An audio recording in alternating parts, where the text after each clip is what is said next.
Merci de nous suivre de partout dans le monde et merci de vous connecter à notre site web planeteinfo.com.net.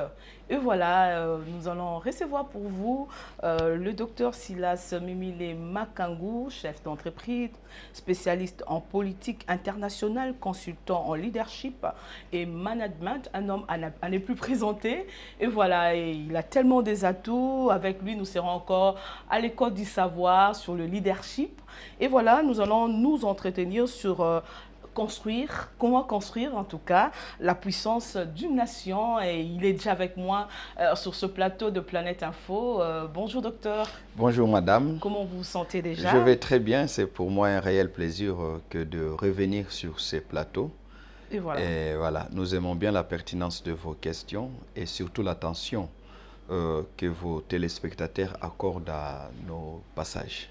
Et voilà, vous avez un doctorat en politique internationale et en management stratégique et opérationnel. Vous n'arrêtez pas d'apprendre.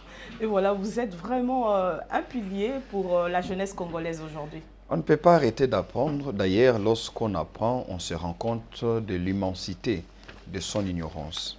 Nous n'accumulons pas le savoir pour combler un vide, mais aussi pour nous rendre compte de combien le vide était béant, combien le vide était énorme. Et je pense qu'avec les temps qui courent, avec tout ce qu'il y a comme enjeu dans la vie, tant sur le plan intellectuel, technique, moral, matériel, financier et même politique, je crois que l'une des ressources qu'il faudrait aujourd'hui développer, c'est le savoir. Voilà pourquoi on ne peut pas s'empêcher d'apprendre. On apprend parce qu'on estime qu'il y a encore beaucoup de choses que nous ignorons. Nous allons entrer dans le vif de notre sujet. Merci. Comment construire une nation puissante? Voilà, j'aime bien déjà quand vous parlez de construire, donc pour comprendre que la puissance n'est ni un accident pour une nation, elle n'est ni un accident, moins encore un hasard. Un hasard parce que la puissance c'est un chantier. On la pense, la puissance. On l'imagine, la puissance. On la construit, on la maintient. Et on se bat pour la léguer aux générations à venir. Pour une nation, il faudrait comprendre que les rapports entre les États sont souvent des rapports de force. Donc, on ne peut pas cohabiter avec X, Y États si on ignore, si on ne fait pas allusion à cet aspect relationnel qui est les rapports de force. Ce qui signifie que pour les États, cohabiter signifierait aussi survivre aux dictats, survivre face aux ambitions de voisins, et pour cela, il faudrait qu'une nation apprenne à construire sa puissance. J'insiste sur le fait de dire que la puissance, on la pense, on la construit. Elle ne vient pas avec le temps. Même si elle serait cyclique, parce que vous pouvez comprendre aujourd'hui qu'il y a Rome qui est à la tête de grandes nations, après c'est Bagdad, après c'est les États-Unis et ainsi de suite. Donc vous comprendrez que cette puissance qui est cyclique n'a jamais été permanente, mais elle n'a jamais été aussi un accident. Les nations qui ont réussi à atteindre leur apogée dans la gloire sont les nations qui avaient d'abord pensé la puissance. Et qui dit penser la puissance pour un État, pour une nation, c'est avant tout d'être ambitieux. Qui voulez-vous être à vos propres yeux et comment voulez-vous que les autres États, les autres nations vous perçoivent? Est-ce comme une nation faible ou une nation dissuasive? Et pour cela, vous devez penser à construire votre puissance. Mais on ne peut pas construire une puissance pour un État si cet État n'a pas d'abord une vision ou encore une ambition. Qui voulez-vous être? Parce que la puissance maintenant ne devient pas pour vous le but, mais la puissance devient pour vous un moyen pour atteindre vos objectifs que vous vous êtes assignés en tant qu'État. C'est-à-dire, si nous voulons être la nation la plus puissante du point de vue économique, nous voulons être la nation qui exporte et à des prix concurrentiel, à des prix viables, ce que nous avons dans notre sol et sous notre sol, c'est alors que nous dirons, voilà ce qu'il nous faut. Donc notre puissance est un moyen qui nous permet d'atteindre nos ambitions. Donc il faudrait d'abord au préalable que nous soyons un État ambitieux.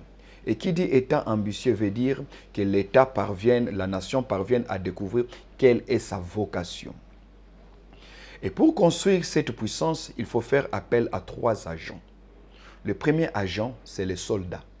On ne peut pas parler d'une nation puissante si militairement elle ne l'est pas. La puissance est essentiellement militaire. Une nation puissante, c'est aussi une nation dissuasive. Soit, si vous n'avez pas de bons soldats, mais vous êtes sûr que vous êtes en partenariat ou en alliance avec une autre nation qui, elle, dispose d'une armée forte et dissuasive, qui constituerait une menace pour vos éventuels adversaires ou ennemis. Deuxième agent pour construire la puissance, il faut des diplomates. Parce que la diplomatie, c'est l'autre manche de l'armée. Comme Clausewitz qui disait que la guerre, c'est faire la politique par d'autres moyens.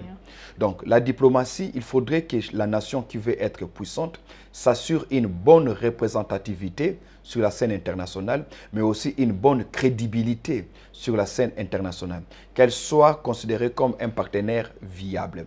Qu'elle sache où se trouvent ses intérêts, qui envoyer pour assurer ses intérêts, pour garantir ses intérêts. Et pour cela, il faudrait un appareil diplomatique assez puissant. Ce qui signifie, quand vous regardez aujourd'hui, depuis Rome, depuis l'Antiquité, toutes les grandes nations qui ont eu à exercer une hégémonie sur le plan international et même sur le plan régional sont des nations qui ont réussi à étaler un appareil diplomatique performant. Troisième agent, c'est l'ingénieur. L'ingénieur, parce qu'aujourd'hui, vous ne pouvez pas être une nation puissante si tout ce que vous consommez est fabriqué par autrui. Si tout ce que vous avez comme éléments à utiliser chez vous sont fabriqués à l'extérieur. La puissance suppose aussi l'autonomie, l'autoprise en charge. Vous devez vous rassurer que les habits que vous portez, vous les fabriquez chez vous. L'eau que vous buvez, vous les purifiez chez vous.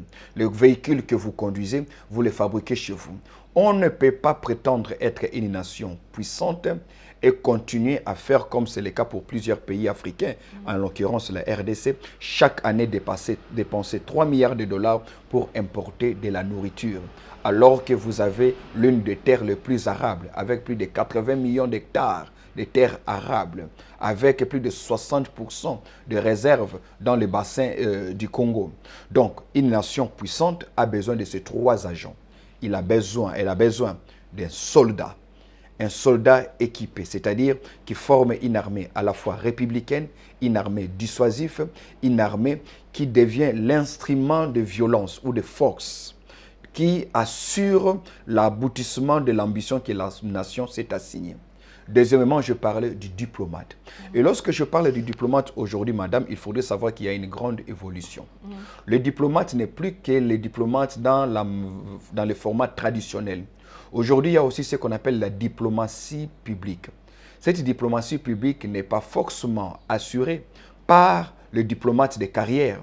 Mais on peut avoir aussi des dignes fils du pays, évoluant dans un domaine comme dans un autre, qui peuvent donner à la nation une meilleure visibilité à l'extérieur. Ce sont des ambassadeurs. Ce sont des ambassadeurs. Ça peut être des musiciens, ça peut être des hommes d'église, ça peut être des scientifiques. Voilà pourquoi les nations sérieuses veillent sur leurs étoiles pour savoir elles sont où, elles font quoi, qui est-ce qui assure leur sécurité. Vous n'allez pas demander, vous n'allez pas voir les États-Unis d'Amérique laisser un Michael Jordan ou un LeBron James se déplacer, venir en Afrique si l'ambassade de l'Amérique, des États-Unis d'Amérique, n'assure pas sa sécurité là où cette star va. Pourquoi? Il n'est pas un officiel, mais c'est un ambassadeur. Il fait la gloire de son pays. Et c'est ça le deuxième agent qui est le diplomate. Donc valoriser les citoyens de sa nation. Valoriser les citoyens de sa nation, surtout ce qui constitue une vitrine pour la nation. Ceux par qui l'on connaît la nation. Vous savez, beaucoup de gens n'ont peut-être pas connu c'est quoi l'Allemagne et qu'est-ce qu'on connaît de l'Allemagne? Beaucoup. Mais grâce à Müller, grâce à leurs footballeurs, Pelé do Nascimento, ok, a fait, Edinson, ce qu'on a appelé le roi Pelé, a fait connaître le Brésil en Afrique mieux que tout autre politicien. C'est un ambassadeur. Voyez-vous? Donc, beaucoup de jeunes gens, lorsqu'on grandissait, quand on nous parlait du Brésil, citez-nous, c'est à peine qu'on peut parler d'un Lula da Silva. Mais pendant longtemps, on savait du Brésil que les Pelé, les Ronaldinho, ainsi de suite. Ce sont des ambassadeurs. Donc, quand on parle du diplomate aujourd'hui, il faudrait comprendre qu'aujourd'hui, l'éventail est tellement ouvert qu'il y a une complexité là-dedans. Et le troisième agent, je disais, c'est l'ingénieur. Celui qui transforme les matières premières en produits consommables. Et qui dit ingénieur dit une nation industrialisée. On ne peut pas parler d'une nation puissante si celle-ci n'est pas industrialisée. Vous avez bien dit, là je crois vous avez déjà dévancé. Ma question c'était celle de savoir quels sont les éléments pour construire une nation. Nous avons compris il y a trois agents de taille qui peuvent aider à une nation à être construite. Et voilà, donc en parlant de... Mais tout cela nécessite au-dessus un leadership qui fait l'orchestration, un leadership qui pense. Parce que tout ce que je viens d'évoquer ne sont que des moyens, ne sont que des instruments pour y arriver. Mais on ne décide pas de quel moyen de transport on va prendre si on n'a pas d'abord défini la destination. Et puisque vous parlez du leadership plutôt, et comment arriver à la construction d'un leadership puissant? C'est vrai, on peut avoir les éléments, mais si vous avez évoqué, il faut avoir la vision, il faut être ambitieux. Oui. Nous voyons, il faut être une nation ambitieuse. C'est-à-dire une nation qui dit, nous n'allons pas seulement exister. Nous allons exister à la tête des autres nations. Vous avez parlé des éléments, 3 maillots forts qui constituent la force d'une nation puissante.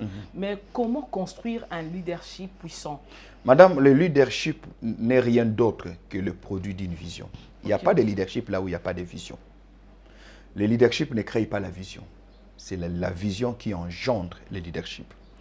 Et il faudrait maintenant pour nous qu'on ait à la tête de nos institutions, à la tête de nos États, des hommes tellement illuminés, tellement portés vers le bien collectif, tellement savants, qui comprennent qu'en tant que nation, nous n'avons pas le droit de survivre comme les autres nations, parce que nous avons reçu une vocation à la fois naturelle et divine, tenant déjà compte de notre situation géostratégique. Nous sommes au centre de l'Afrique. On ne peut pas être au centre géographiquement et que politiquement, qu'on soit à la périphérie. Il faudrait que la centralité que nous occupons soit une centralité militaire, soit une centralité politique, une centralité économique, une centralité en termes d'industrialisation, une centralité en termes de culture, voyez-vous? Et pour cela, il faudrait des hommes et des femmes qui ont la capacité de s'élever, de transcender les débats partisans, de transcender les débats politiciens, pour voir ce à quoi nous sommes appelés, pour voir ce dont nous sommes capables, pour voir qu'est-ce que nous pouvons devenir dans les 40 années à venir, et qui nous disent voilà ce que nous pouvons devenir. Et là, ils font une projection dans ce que j'appelle l'intelligence stratégique, c'est-à-dire l'intelligence à long terme. Ils y vont et ils voient qu'est-ce qui constitue pour nous des atouts que nous pourrons exploiter aujourd'hui pour matérialiser ces rêves de 2040, ces rêves de 2060, du Congo de 2060. Et pour cela, ils reviennent pour dire, voilà ce qui nous manque. Pour y arriver, on ne peut pas aller avec le Congolais dans le format actuel. Il faudrait reformater ce Congolais. Il faudrait le déprogrammer parce que sa mentalité même constitue aujourd'hui un frein aux ambitions que nous nous sommes assignés en tant que nation, en tant qu'État. Et l'un des éléments par lesquels le leadership doit travailler pour reformater cet homme-là, c'est le système éducatif. Repenser notre système éducatif. Parce que tous les Congolais qui sortent de nos universités sortent avec des tares, avec des faiblesses, sortent avec des limites qui leur empêchent d'être de véritables agents de développement.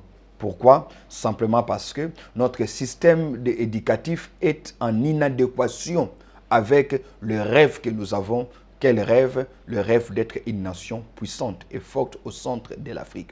Et c'est en cela que le leadership travaille. Le leadership travaille ici comme chef d'orchestre pour organiser. Organiser, en latin, j'aime bien organiser, qui est plus un terme approprié au domaine musical. En fait, c'est ce que le chef d'orchestre fait. Il fait une orchestration. Il est là à la tête pour créer une synergie. OK? Donc, il dit, c'est lui qui donne le ton. C'est lui qui donne la note. Toi, tu chantes, toi, tu attends, lui fait ceci. C'est ça, au fait, le travail du leadership. Un travail qui est aussi organisationnel. Savoir qu'est-ce que nous pouvons faire, avec qui nous pouvons le faire et quand est-ce que nous pouvons le faire. Pendant que celui-ci est en train de travailler, qu'est-ce qu'on est en train de donner à l'autre qui doit prendre la relève des mêmes. Ou encore, comment organiser les choses pour que l'ambition que nous nous sommes assignée, la vision que nous avons optée de manière collective, devienne une réalité, si pas pour nous, mais au moins pour nos enfants. Je vous ai bien compris, vous parlez bien du leadership transformationnel, oui. où l'homme est transformé, oui. Il est formaté. J'ai aimé l'expression, formater l'homme congolais. C'est ce qui nous manque aujourd'hui, mais je crois, comment y arriver? Selon vous, quelle est la voie pour arriver aujourd'hui à avoir des hommes formatés, des hommes transformés, qui ont une vision de l'aigle, qui voient un Congo émergent? Il faudrait d'abord se placer devant des tableaux, ou encore placer devant soi des tableaux. Le premier tableau, c'est le tableau qui décrit l'homme actuel, le Congolais dans le format actuel, le Congolais tel qu'il est aujourd'hui, vous et moi.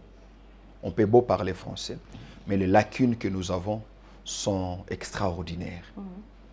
Deuxième tableau, le Congolais que l'on voudrait avoir. Le prototype du Congolais que l'on voudrait avoir. Je dis par exemple, quel type de Congolais pour 2040? Voyez-vous? On a le prototype de ce Congolais, ses profils. On a son profil moral, son profil intellectuel, son profil culturel, son profil académique, son profil scientifique, son profil spirituel. Voilà le Congolais qu'on voudrait avoir. Il faut le calquer. Il faut le calquer. Et voilà le Congolais qu'on a aujourd'hui. Combien de temps ça nous prendra de partir du Congolais que nous avons ici pour avoir le Congolais que nous voulons avoir par là? Rappelez-vous, lors de son dernier discours, je crois, le président Joseph Kabila, j'ai suivi son interview, il a dit quelque chose qui m'a amené à réfléchir pendant presque 3-4 mois et je crois qu'il avait raison. Lorsque un de vos collègues journalistes lui pose la question, c'était Alain Kiouka, qui lui posait la question s'il était fier d'avoir réussi sa mission en tant que président de la République pendant 18 ans. Il dit, je ne sais pas s'il a dit qu'il a réussi ou pas, mais il dit au moins qu'il a échoué en une chose, c'est de ne pas avoir réussi de transformer les Aïrois en Congolais. Et je pense qu'il a dit vrai. Parce que le Congolais tel qu'il est aujourd'hui, madame, on ne peut pas compter sur lui. Ne pas voir les choses de cette manière serait de la complaisance. On ne peut pas faire de l'omelette si on ne veut pas casser l'œuf. On ne peut pas transformer les hommes si on ne veut pas des fois leur faire avaler de la pilule amère, mais une pilule qui est guérissante, une pilule qui va apporter la guérison. On ne peut pas toujours continuer à caresser les gens dans le sens de poil. Ce n'est pas non plus que je sois pessimiste, loin de moi, je suis un homme spirituel, un homme de foi, voulais-je dire, donc je ne peux pas être pessimiste, mais je suis simplement réaliste. Le Congolais tel qu'il est aujourd'hui, comment il se comporte au volant de sa voiture? Comment il se comporte dans l'université? Ce qu'il reçoit dans l'église comme message et ce qu'il en sort. Vous allez vous rendre compte que ce Congolais-là est en inadéquation totale avec le Congo que nous rêvons tous. Apparemment, ce sont les leaders qui ont échoué. Parce que mais quand justement, un leader qui dit qu'il n'est pas arrivé à transformer... D'abord, il faudrait apprécier la sincérité et l'honnêteté intellectuelle. Je pense que si peut-être il ne l'avait pas dit, on ne serait peut-être pas revenu là-dessus. Ok. Voyez-vous? S'il a dit, il faudrait d'abord commencer par apprécier. On ne va pas lui faire un procès. C'est vrai qu'il a eu les moyens politiques, les moyens financiers, et ainsi de suite, constitutionnels, pour amorcer cette démarche-là. La question serait peut-être, qu'a-t-il fait pour dire qu'il a échoué? A-t-il tenté? Qu'est-ce qu'il a fait? Voyez-vous? Mais ce n'est pas toujours aussi le rôle du politique. C'est là où j'ai toujours dit que l'hyperpolitisation constitue un des mots qui nuit à la vivalité ou à la vivacité à la vitalité, pardon, l'hyperpolitisation. C'est aller au-delà de C'est-à-dire, la politique. nous ne pensons que politique. Nous ne voyons que politique. Okay. Et même nous croyons que ce sont les politiques qui sauveront cette nation. Les politiques devaient aussi se référer aux savants. Voilà pourquoi il ne faudrait pas laisser les savants aller tous dans l'arène politique. De peur que les universités, les laboratoires et consorts, les temples de savoir soient vidés. Parce que si ces temples de savoir sont vidés et que tout le monde se déverse dans la politique, alors on aura une politique telle que nous l'avons aujourd'hui. Une politique du nivellement vers le bas. Une politique qui n'encense pas le vertu. Une politique qui ne nous conduit pas vers le beau vivre. Une politique qui se bat pour l'immédiateté et qui se bat pour le quotidien. Incapable de s'élever dans la dimension stratégique, c'est-à-dire la dimension à long terme. Ce sont des stratégènes.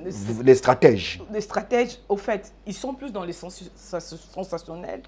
On est plus dans les sensationnels, on est plus dans les jalel, on est plus dans les mandatures. C'est-à-dire, la plupart des décisions qui sont prises, c'est pour soigner un bilan à présenter 5 ans après. Et ça, c'est le danger parce qu'on ne peut pas être un bon leader si on n'a qu'une vision tacticienne. Il faudrait aussi s'élever pour une vision stratégique, se projeter dans les années à venir. Et quand je dis années à venir, ce n'est pas 2023. Regardez aujourd'hui, tout le monde ne débat qu'autour de 2023. Et madame, je peux, en tant qu'analyste, vous dire que nous aurons déjà à la fin du mois de janvier, la campagne électorale va commencer. Nous aurons une pré-campagne la plus longue que le monde ait connue, presque toute l'année. Voyez-vous, quand vous suivez les ondes, même quand vous passez dans le rue de Kinshasa, vous voyez déjà des banderoles, des gens qui ont commencé. Pourquoi? Parce que nous sommes dans une vision électoraliste. Propagandiste aussi. Au lieu de penser au développement. C'est-à-dire, il faudrait que moi aussi j'y aille pour gagner mes émoluments, pour gagner mes honoraires, ainsi de suite. Mais personne n'est en train de penser à ce que la nation sera dans les 30 prochaines années. Et pour cela, il nous faut un leadership stratégique. Un leadership stratégique qui se projette dans le long terme, qui est capable de faire des prospections pour dire voilà les enjeux auxquels nous ferons face dans 30 ans. Si aujourd'hui nous sommes combattus à cause de minéraux, parce qu'il faudrait le dire que notre pays, qui veut aller vers la puissance, devrait vraiment bien y penser parce que nous ne connaîtrons jamais la paix comme étant l'absence de troubles. On n'en connaîtra jamais. Si ce n'est pas le Rwanda demain, ça sera l'Angola. Voyez-vous? Nos grands-parents ont eu à souffrir parce que Léopold II avait besoin de l'EVA. Il avait besoin de caoutchouc dont l'industrie de l'époque avait besoin. Aujourd'hui, on a besoin de lithium. On a besoin de lithium, on a besoin de coltan. On nous fait la guerre à cause de cela. Demain, on nous fera la guerre peut-être pas à cause du lithium et du coltan. On nous fera la guerre à cause de l'eau. Voyez-vous? Pour ceux qui sont spécialisés dans... L'économie bleue, on en parle. Voilà. Donc l'économie verte, l'économie pure, vous allez vous rendre compte qu'aujourd'hui, tous les adeptes du développement durable se rendent compte que les niveaux... les déserts sont en train de s'étendre, de prendre plus de l'espace. Et les pays qui ont les eaux, surtout nous avec les bassins du Congo, nous sommes un pays solution, mais nous ne sommes pas un pays solution pour nous, nous sommes un pays solution pour les autres. Est-ce que nous sommes assez forts diplomatiquement parlant? Je reviens au deuxième agent qui est le diplomate, pour discuter avec les partenaires, imposer notre prix, mais aussi imposer la manière de selon laquelle va se faire les transactions avec les autres partenaires qui auront besoin de notre eau, ou bien nous continuerons à être un pays faible que les autres vont venir prendre de force nos eaux. Qu'est-ce que nous deviendrons sans nos eaux? Voyez-vous? Ça, c'est la dimension stratégique. Pasteur, parce que vous parlez de la vision lointaine, à long terme, j'ai eu à m'entretenir avec une directrice générale de l'île maritime à l'époque. Elle me parlait, la troisième guerre mondiale va découler à cause de la richesse des eaux. Oui. Elle parlait de l'économie bleue, les eaux. Et il dit, nos mers seront à la base de la troisième guerre mondiale. Et je peux même affirmer l'assertion que vous venez de dire tout à l'heure par rapport, il faut avoir déjà une forte diplomatie. C'est maintenant que le Congo doit envoyer ses enfants, ses fils et ses filles dans les meilleures universités du monde pour développer un savoir sur les eaux. Okay. Parce que, madame, en matière de savoir, on dit d'un peuple qu'il est intelligent, non pas parce qu'il a des diplômes, mais parce qu'il a développé, retenez, l'intelligence de ses ressources. L'intelligence de ses ressources. L'intelligence de ses ressources. Un peuple est intelligent lorsqu'il a l'intelligence de ses ressources, c'est-à-dire l'intelligence pour identifier ses ressources. Ce n'est pas bon qu'un peuple, qu'on vienne toujours lui dire qu'on a découvert le lithium, qu'on a découvert les manganèses, qu'on a découvert... C'est le roi Léopold II qui découvre ce qu'on peut faire avec les VIA, ce qu'on peut faire avec les caoutchoucs. On coupe nos parents les mains quand ils n'ont pas accompli le quota, ils n'ont pas rassemblé le quota journalier. Donc le peuple est intelligent parce qu'il a l'intelligence de ses ressources pour les identifier, pour les extraire, de deux. De trois, pour les transformer. Il ne faudrait pas qu'un peuple prétende être intelligent lorsque la matière première sorte telle que tirée de la terre. Il ne sait pas le transformer. On ne sait pas le transformer, on n'est pas intelligent. Après la transformation, il doit avoir l'intelligence pour le commercialiser. Nous devons avoir des instituts de commerce qui étudient le marché de nos minéraux. Qui sont les demandeurs? À quel prix nous leur proposons? Qu'est-ce que nous gagnons en échange? Et qu'est-ce que la commercialisation et la transformation de ces ressources laissent comme monument chez nous? Il faudrait que l'on dise que ces bâtiments ici, cette cité ici a été construite grâce à l'argent du diamant, ainsi de suite. Vous allez en Mujima et vous serez très étonné, très étonné de vous rendre compte que c'est la ville du Miba. Il n'y a rien.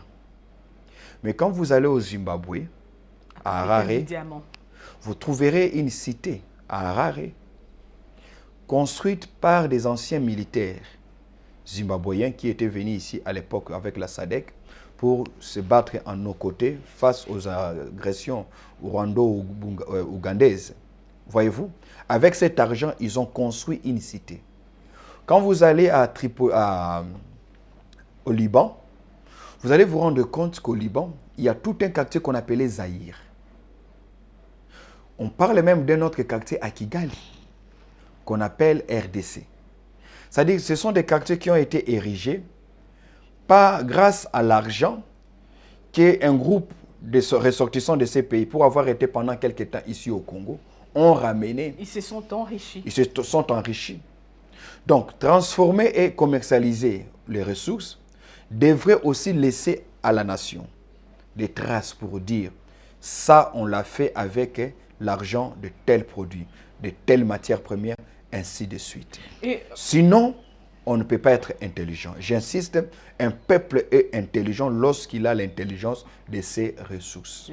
Combien, avec toutes les eaux que nous avons, nous avons une des nations, un des pays africains les plus gâtés en termes de cours d'eau. En termes de cours d'eau, nous en avons plus d'1 millier. Combien de spécialistes avons-nous? Combien d'étudiants envoyons-nous au Japon pour aller étudier l'halieutique, l'hydrographie? Combien d'ingénieurs avons-nous en pétrochimie? Et aujourd'hui, tout le monde veut faire... Nous sommes dans un pays de juristes, nous sommes dans un pays d'avocats, nous sommes dans un pays de politologues, et c'est fort malheureux. Nous n'étudions pas ce que nous avons, et nous ne pouvons pas prétendre que ce que nous avons nous appartient, parce que nous ne connaissons rien de ce que nous avons. C'est celui qui connaît la valeur de la montre que tu as, qui peut s'arranger à te la voler, parce que lui au moins sait ce qu'il peut en faire. Docteur, ça me fait penser à une amie à Bruxelles qui me disait, tu vois, la métro qu'on prend ici, le voie ferrée ont été construits avec nos ressources. Et là, je vous donne raison. Et nous-mêmes ici, on n'a pas une ville métropolitaine qui n'a pas de métro, mais quand même, il y a des gens qui se sont en servis pour aller construire chez eux. Donc, ce que vous dites est tellement crucial. Mais j'aimerais quand même savoir qu'est-ce que vous faites aussi, docteur, à votre niveau pour participer à l'édifice de ces pays, à la construction de notre pays. Vous êtes un savant, vous avez des idées, mais il faut les vendre. Vous ne les vendez pas, docteur. Savant, je crois que vous exagérez. mais les savants ne sont que des personnes qui ont découvert un manquement et qui ont donné des solutions. Je crois que nous faisons d'abord un travail de sensibilisation, d'éveil. Et c'est ce que nous sommes en train de faire même sur ce plateau. Nous voulons éveiller, nous voulons conscientiser. Mais à part ça, nous dirigeons un cabinet, International Leadership Institute. Nous organisons des conférences, des classes master en leadership. Il y a un masterclass que nous organisons déjà à la fin du mois de janvier pour parler du changement des paradigmes. Voyez-vous, changement des paradigmes. C'est pour dire, madame, le mal est tellement profond qu'il faudrait multiplier des héros. Les héros avec AUT à la fin. C'est-à-dire ceux qui crient dans les rues, dans les places publiques. Ceux qui crient en disant « Réveillez-vous, réveillez-vous, réveillez-vous, réveillez-vous ». J'étais en train de le dire tantôt. Qu'est-ce que nous avons fait des richesses que nous avons? Même dans la Bible, il est dit, à celui qui a, à celui qui n'a pas, on arrachera le peu qu'il a pour le donner à celui qui a. Mais comment on peut arracher à quelqu'un qui n'a pas? Qu'est-ce que ça signifie ne pas avoir? Ne pas avoir signifie ne pas connaître et ne pas être capable de produire, de multiplier ce qu'on a. Quand on ne sait pas multiplier ce qu'on a, c'est-à-dire qu'on n'a pas. Et qui a? Celui qui a n'est pas celui qui possède. C'est celui qui a un savoir-faire sur ce qu'il possède. On va donner à celui qui a un savoir-faire et non pas à celui qui est dans les besoins. Voilà pourquoi il est tout à fait normal que nous soyons la cible des ambitions gourmandes des nations voisines, des grandes puissances au monde. Malheureusement pour nous, nous avons tout ce dont le monde a besoin. Mais petit à petit, on le reconnaît. Je ne sais pas si vous avez suivi l'actualité avec moi, que le secrétaire d'État aux affaires étrangères américain a reconnu que la RDC est convoitée à cause de sa puissance économique, de sa richesse naturelle. Mais justement, c'est ça, madame. Nous jubilons quand un secrétaire d'État américain les reconnaît. Qu'est-ce que ça change dans le fait qu'ils les reconnaissent?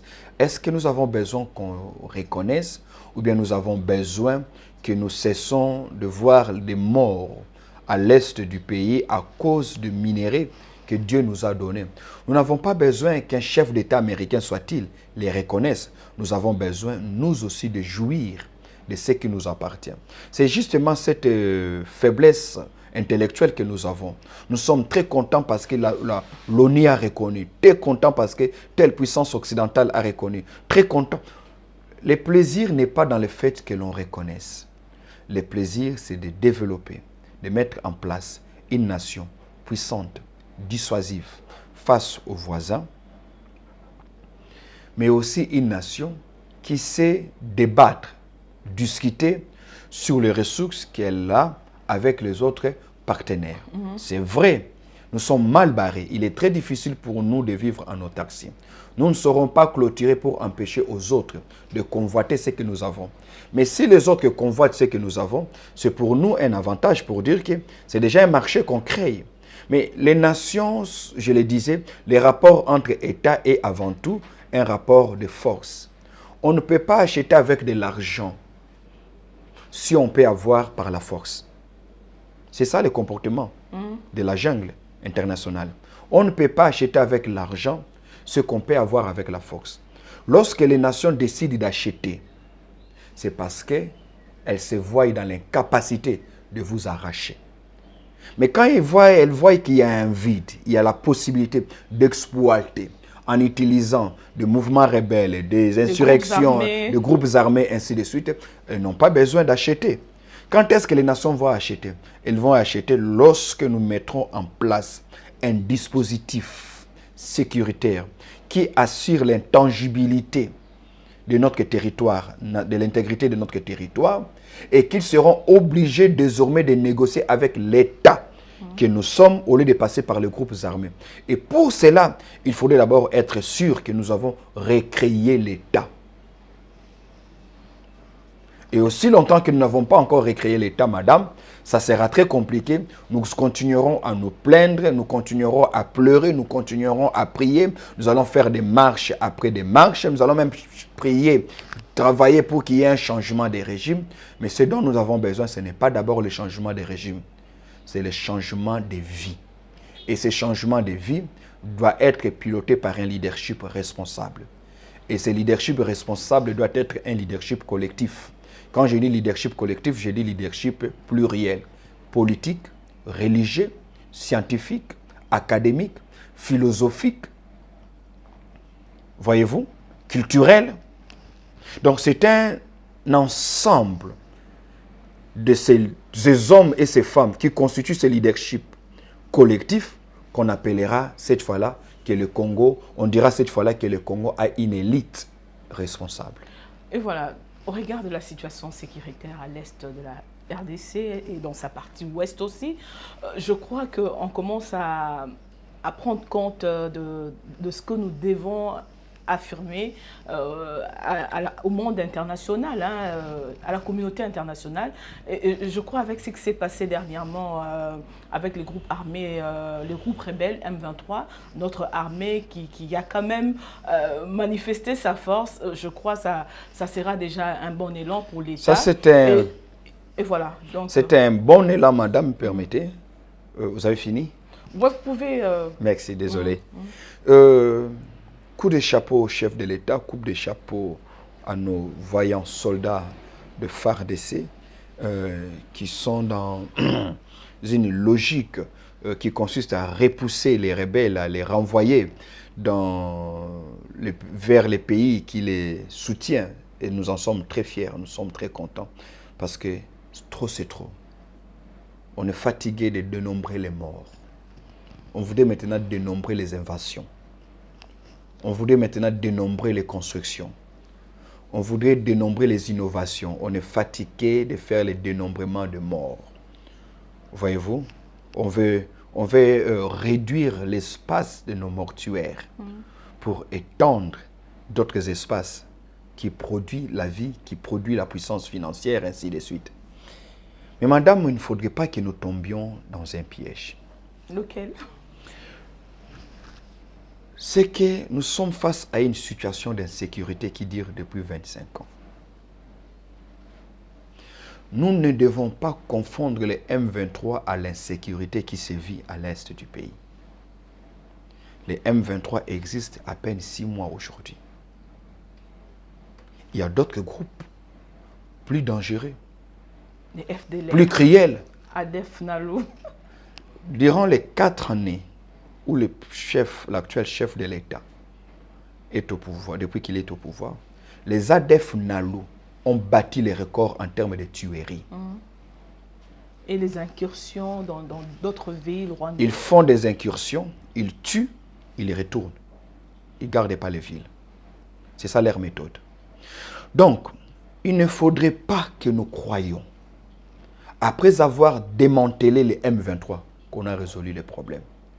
J'insiste sur le leadership stratégique. Au fait, leadership stratégique signifie avoir une vision à la fois globale, voir les choses dans leur ensemble, dans leur complexité.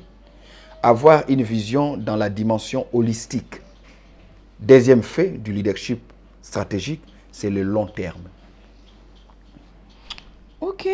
Là, petit à petit, nous allons... Et pour cela, nous ne devons pas mettre en place une politique qui consiste seulement à mettre fin à la nuisance du M23, mais il nous faudrait une politique qui consiste à mettre fin à l'insécurité à l'Est, où règne plus de 124 groupes armés, selon les rapports de l'ONU. 124 groupes armés, qui pour les uns n'ont pas des armes sophistiquées. Et démanteler aussi les réseaux congolais justement, qui ont été cités dans le mapping. Voilà, au fait, c'est ça, au fait. Quand je dis leadership stratégique, je répète, j'insiste, global, total, holistique. On risque de couper les doigts alors que le cancer s'est déjà généralisé. Donc, il faut, comme on est en train de le faire là, mettre hors de nuire ce groupe de bandits terroristes dits M23. Mais nous ne devons pas penser que la situation s'améliorerait parce que les M23 ont cessé d'exister. Il faut penser aussi à mettre fin aux ADF. Il faut aussi penser à mettre fin à ces maï-maï congolais qui, dans certains coins de la République, veulent assurer certains rôles qui sont régaliens, qui sont dévolus à l'État. Et c'est alors que la paix reviendra. J'espère que vous avez suivi avec moi la pertinence des réponses de mon interlocuteur qui est le docteur Silas Mimini Makangou. J'ai aimé lorsqu'il a parlé de recréer l'État. Il nous a donné les formes de leadership, leadership transformationnel, leadership stratégique, un leadership aussi responsable. Je crois que vous avez retenu quelque chose. Et voilà, c'en est fini pour aujourd'hui. Cette émission qui était axée sur comment construire une nation, un pays puissant. Et voilà, merci à vous tous de nous avoir suivis. Restez connectés sur nos programmes, sur notre chaîne YouTube, planeteinfocom.net. Et voilà, à très bientôt chez vous.